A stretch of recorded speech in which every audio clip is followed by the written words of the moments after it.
नमस्कार, आप देख रहे खबर बिहार और मैं हूं आपके साथ राजेश कुमार। इस वक्त की बड़ी खबर है। आपको बता दें कि एनडीए में सीट बंटवारे का ऐलान हो गया है। तो एनडीए ने सीट शेयरिंग कर लिया है। आपको बता दें कि बड़ी खबर इस वक्त की बिहार के सियासी हलके से जुड़ी हुई मिल रही है। एनडीए में सीट समझौते का ऐलान हो गया है। आपको बता दें कि भारतीय जनता पार्टी बिहार में 101 सीटों पर विधानसभा का चुनाव लड़ेगी, जबकि जेडीयू उतनी ही सीटों पर यानी कि 101 सीटों पर जनता दल यूनाइटेड भी बिहार में चुनाव लड़ेगी। तो बीजेपी और जेडीयू बराबर सीटों पर चुनाव लड़ेगी, 101 सीटों पर, जबकि उपेंद्र कुशवाहा की राष्ट्रीय लोक मोर्चा 6 सीटों पर चुनाव लड़ेगी, जबकि चिराग पासवान की लोक जनशक्ति पार्टी रामविलास 29 सीटों पर विधानसभा का चुनाव लड़ेगी। इसके अलावा जीतन राम मांझी की हिंदुस्तानी अवाम मोर्चा सेक्युलर 6 सीटों पर विधानसभा का चुनाव लड़ेगी।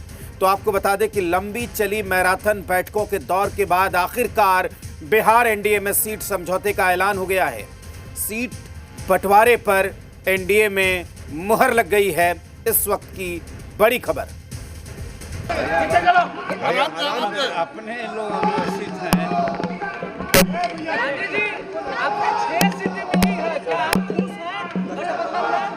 पार्लियामेंट में हमको एक सीट मिली थी तो हम क्या थे? पार्लियामेंट में हमको एक सीट मिली थी तो हम क्या थे? नाराज थे। वैसे यहाँ अगर 6 सीट की बात की गई है तो आला कमान का निर्णय है, उसको हम सिरोधार्य करते हैं।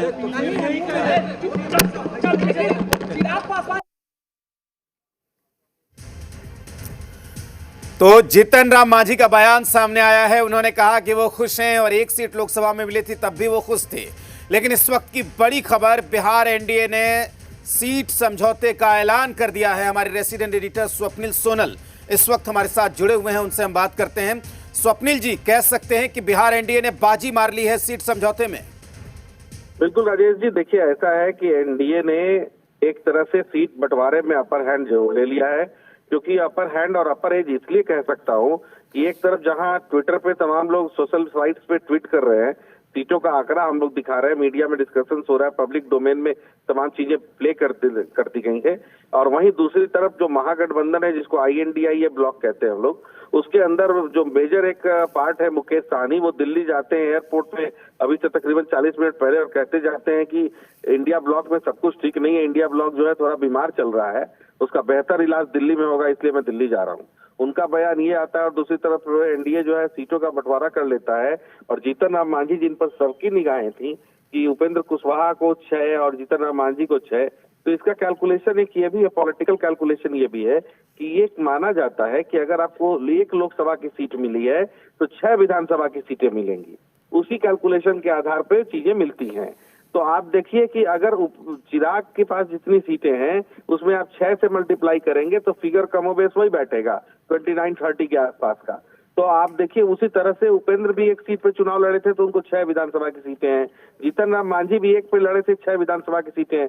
हालांकि मांझी का डिमांड जो था, मांझी की जो डिमांड थी वो 8 से 10 सीटों की थी। मांझी अड़े हुए थे कि 8 से 10 सीट मिले।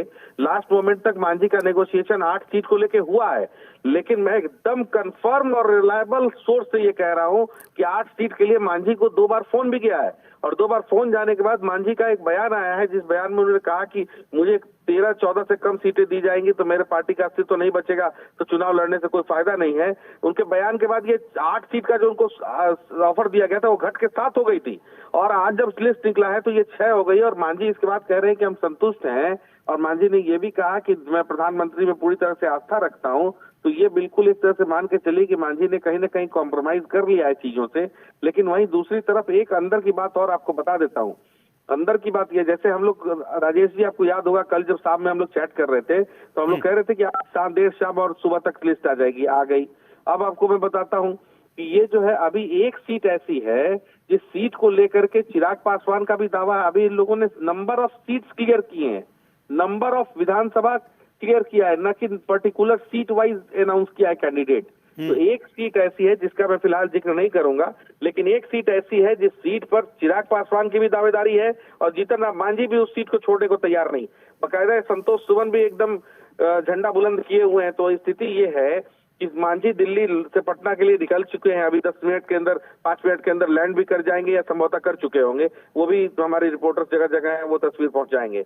और इस नेगोशिएशन के लिए जो सीट फंसी है, चिराग के साथ डिले कहाँ हो रहा था? चिराग के साथ डिले हो रहा था कि सीट का फिगर क्लियर हो रहा था, लेकिन कौन पर्टिकुलर सीट जो थी, 2-4 सीट उस पर जीत फंसी हुई थी। तो अब एक सीट है जिस पर जीत फंसी हुई है, इसको लेकर संतोष मांझी जो हिंदुस्तानी अवाम मोर्चा के राष्ट्रीय अध्यक्ष है, वो पटना दिल्ली में बने हुए। मांझी हालांकि लौट आए हैं और सीट बाई सीट अब जो है कैंडिडेट्स के अनाउंसमेंट का भी वक्त है, क्योंकि राजेश जी देखिए जिस तर्ज पे बीजेपी ने लंबी फहरिस्त तैयार की है कारपेट बॉम्बिंग करने की नेताओं की, कि नेता बिहार आए और नॉमिनेशन में शामिल हों, तो इस स्थिति में कैंडिडेट को 1 से 2 दिन का समय भी देना पड़ेगा कि ताकि कैंडिडेट उस नॉमिनेशन सभा में भीड़ इकट्ठा कर पाए, पेपर्स तैयार कर पाए। तो इसलिए आज देर रात से कल अर्ली मॉर्निंग तक नाम भी फर्स्ट फेज का आपको देखने को मिलेगा, ये मेरे रिलायबल सोर्स बता रहे हैं। लेकिन अभी एक राउंड आपको और नेगोशिएशन होता दिखाई देगा जीतन राम मांझी के आवास पर सीट को लेकर के। उसमें फिर से एक बार एक सीट है पर्टिकुलर जिसको लेकर पूरी जीत फंसी हुई है। बिल्कुल ठीक है स्वप्निल जी, बहुत शुक्रिया आपका पूरी जानकारी के लिए। तो बिहार एनडीए ने यहां पर बढ़त बना ली है सीट शेयरिंग को लेकर, क्योंकि बिहार एनडीए ने सीट समझौते का ऐलान कर दिया है। बीजेपी और जेडीयू बराबर सीटों पर चुनाव